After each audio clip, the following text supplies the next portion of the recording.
Hello everyone, welcome you all. स्वागत करता हूँ फिर से हमारे यूट्यूब चैनल विस्टम वेल्थ में। और इस वीडियो में हम बात करने वाले हैं भारत इलेक्ट्रॉनिक्स लिमिटेड शेयर के बारे में। जी हाँ, बहुत सारी रिक्वेस्ट आ गई थी कि बीईएल में हमें क्या करना चाहिए। तो देखिए, इतना बड़ा सोचने का ज़रूरत नहीं था कि बीईएल में क्या करना चाहिए।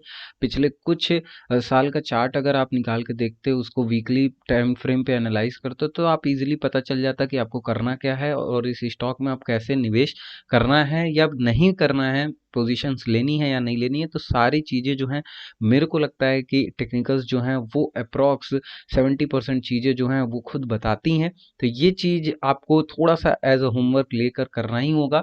सब चीज़ की अगर मैं बात करूँ तो सब कुछ पॉइंट वाइज बताना मुश्किल हो जाता है, लेकिन फिर भी मैं कोशिश करता हूँ कि जो भी डिटेल्स हो वो मैं वन बाय वन सारे वीडियोस में आपकी दे पाऊँ। तो देखिए, यहाँ पे बीईएल, जिनको नहीं पता, भारत इलेक्ट्रॉनिक्स लिमिटेड एक आर्म्स मैन्युफैक्चरर कंपनी है और ये पूरी तरीके से डिफेंस की जो भी इक्विपमेंट्स है वो क्रिएट करती हैं और इनकी सेवरल फैक्ट्रीज हैं जो कि इंडिया में ऑपरेट कर रही हैं। तो ये प्राइवेट अंडरटेकिंग है और माफ़ करिएगा, गवर्नमेंट अंडरटेकिंग है। और ये जो है पूरी तरीके से गवर्नमेंट, अब तो हालांकि जिस तरीके से प्राइवेटाइजेशन चल रहा है, आने वाले टाइम में सब कुछ ही प्राइवेट हो जाना है। तो यहाँ पर अगर प्रीवियस डे का मैं बताऊं, अगर जो भी प्रीवियस डे की क्लोजिंग है, हालांकि क्लोजिंग जो है वो आज ही की होगी, लेकिन अब से हम क्या बोलेंगे, जो भी होगा वो प्रीवियस डे होगा।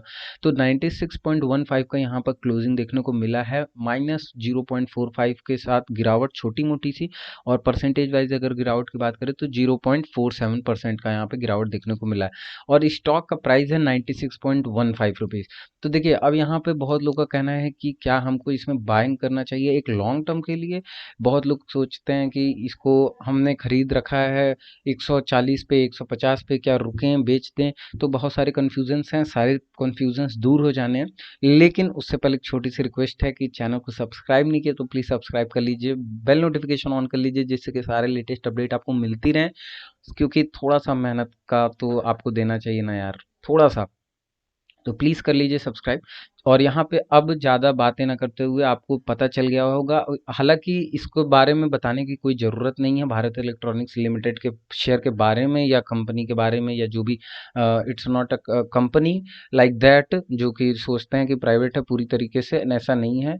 गवर्नमेंट ऑफ इंडिया ओनर है इसका, और ओनर पूरी तरीके से वो भी नहीं है। 63.17% का स्टेक अब बचा है केवल गवर्नमेंट के पास। तो आप ऐसा समझ सकते हैं। अब यहाँ पर आ जाते हैं बीईएल के चार्ट पर, जो कि अपना बेस्ट और सबसे फेवरेट चीज़ है। यहाँ पर हम अपना मन लगा के होमवर्क करेंगे।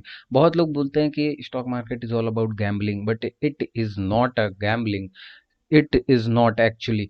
क्योंकि देखिए, जैसे जैसे आप इसमें अपना एक एक्सपीरियंस बना लेते हो, एक्सपीरियंस लेवल क्रिएट कर लेते हो, तब आपको रियलाइज़ होता है कि नहीं यार, गलती मेरी थी, मार्केट की गलती नहीं थी जिसने पैसे नहीं दिए, इवन पैसे ले लिए। तो मार्केट की गलती नहीं होती, हमारी गलती होती कि जो हमने पोजीशंस बनाई वो कहाँ बनाई। बाय के जगह हम सेल करते हैं, सेल की जगह हम बाय करते हैं। तो इसी वजह से ये सबके साथ होता है, मेरे साथ भी हुआ। I took several trades which always gone wrong. तो इस वजह से मैं किसी को ब्लेम नहीं करता। ब्लेम खुद करो। सब चीज़ के जो जड़ हो, जो सब चीज़ के रीज़न हो, वो खुद हो। किसी और को ब्लेम करने से उसके वजह से नहीं हुआ, उसकी वजह से नहीं हुआ। खैर, यहाँ पे बहुत ज़्यादा हो गया।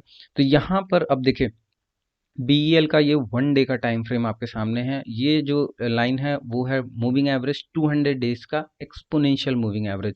ध्यान में रखिएगा, it's not a simple moving average. बहुत लोग एसएमए समझ लेते हैं, लेकिन it's not a simple moving average. तो ये है एक्सपोनेंशियल मूविंग एवरेज। और यहाँ पर अब देखिए, दो तीन चीज़ों को हमको बहुत ही ध्यान से देखना है। पहली चीज़ वो क्या है, हमेशा से मैं बताते आया हूँ कि जो ट्रेंड है वो पकड़ो। तो ट्रेंड पकड़ने के लिए आप वीकली पर भी जा सकते हैं, वैसे तो मैं मंथली प्रीफर करता हूँ कि ट्रेंड देखना है तो आप मंथली चार्ट पर आ जाओ। तो ये है मंथली चार्ट। अब आपको समझ में आ गया होगा कि ट्रेंड क्या रहा है। अगर यहाँ से हम जब से इसकी लिस्टिंग हुई है 2007 के आसपास से, तब से देखें और अभी तक अगर लिस्टिंग देखें वन मंथ के चार्ट पर, तो 2018 के आसपास तक एक अच्छा खासा गेन देखने को मिला। हालांकि 2010 से 2014 तक पूरी तरीके से ये डाउन ट्रेंड में रहा। और अगर आप प्रॉपरली इसको देखें और मैं यहाँ पे प्लॉट करूँ तो आप देखिएगा, ये पूरी तरीके से 4 साल के स्पैन में एक डाउन ट्रेंड में रहा, वेज बनाया, डाउन ट्रेंड क्रिएट हुआ। एंड देन 2014 से जब से मोदी जी की सरकार आई उसके बाद से यहाँ पे धूम मच गया और पूरी तरीके से आप देख सकते हैं 2018 तक जो है अच्छे खासे रिटर्न्स इसने बनाकर दिए हैं इन्वेस्टर्स को। लेकिन क्या वैसे ही रिटर्न्स जो है आने वाले टाइम में बने रहेंगे या नहीं बने रहेंगे, इसके बारे में बात करेंगे। तो देखिए 2018 के बाद जो ट्रेंड रहा वो पूरी तरीके से क्या हो गया, डाउन ट्रेंड हो गया। ठीक, 2018 के बाद से ये जो ट्रेंड है पूरी तरीके से इसमें डाउन ट्रेंड में चला गया एंड नाउ अगेन यहाँ पर अब एक ऐसा ट्रेंड बन रहा है जो कि मैं बोल सकता हूँ कि शॉर्ट टर्म के जो इन्वेस्टर्स हैं उनके लिए एक यहाँ पर अपॉर्चुनिटी बन रही है। उसका भी रीज़न बताते हैं। अब वनडे के चार्ट पर आके थोड़ा सा चेक करते हैं।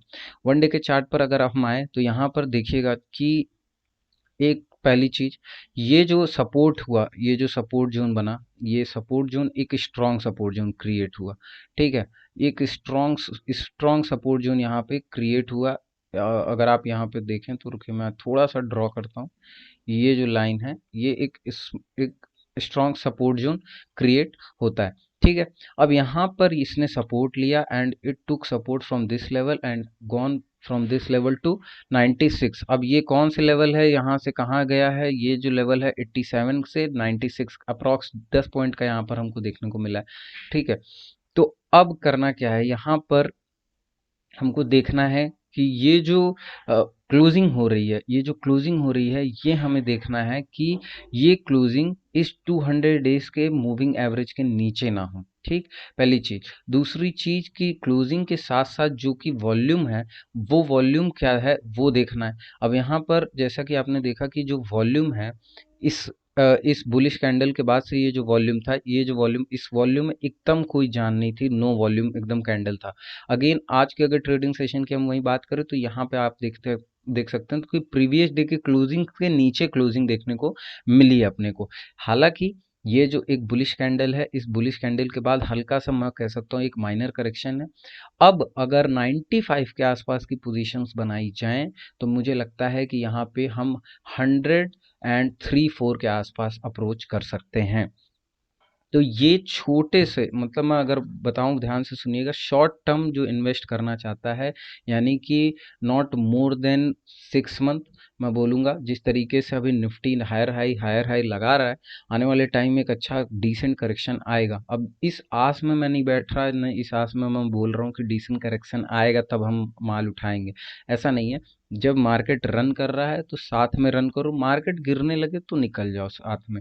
अदरवाइज यहाँ पे ना मार्केट आपको राइड करने के लिए, बैठने के लिए रुकेगा और ना उतरने के लिए रुकेगा। तो ये हम होते हैं जो डिसाइड करते हैं कि व्हेन टू राइड और व्हेन टू नॉट। तो ये चीज़ आपको देखनी होगी। अब यहाँ पे जो लेवल्स मैं बताने जा रहा हूँ वो है 95 का लेवल, जो कि आपको यहाँ पे एक बाइंग पोजीशन बना सकते हैं, लेकिन तभी जब उसकी जो क्लोजिंग होगी वो इस डे के कैंडल के ऊपर होगी। ये जो 97 का है इसके डे के कैंडल के ऊपर होगी और यहाँ पर क्लोजिंग जो है ये जो है क्लोजिंग, इसकी क्लोजिंग के बाद आप जो है पोजीशन क्रिएट कर ले। तो नेक्स्ट जो भी ट्रेडिंग सेशन होगा उसकी क्लोजिंग अगर यहाँ पर ऊपर होती है तो वो मैं बोल सकता हूँ जो शॉर्ट टर्म का जो हमारा इन्वेस्टिंग का है वो एकदम प्रॉपरली सेटअप पे आ जाएगा।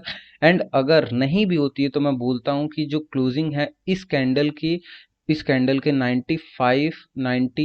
95 के अबव ही आपको बाय करना है। 95 के अबव आप बाय करो और उसके बाद यहाँ पर आप एस एल लो। एस एल कौन सा, एस एल डायरेक्ट ले लेते हैं हम इस कैंडल का जो एस एल है 92.66। इस कैंडल के लोअर को ब्रेक करते हुए विद वॉल्यूम अगर टूटता है और 200 डेज के नीचे मूविंग एवरेज के नीचे यहाँ पर अगर क्लोजिंग देती है तो इस स्टॉक को तुरंत आप निकाल दो लिस्ट से। लॉन्ग टर्म इन्वेस्टर्स के लिए नहीं है, मैं वापस से आई रिपीट कि ये लॉन्ग टर्म इन्वेस्टर्स के लिए नहीं है स्टॉक।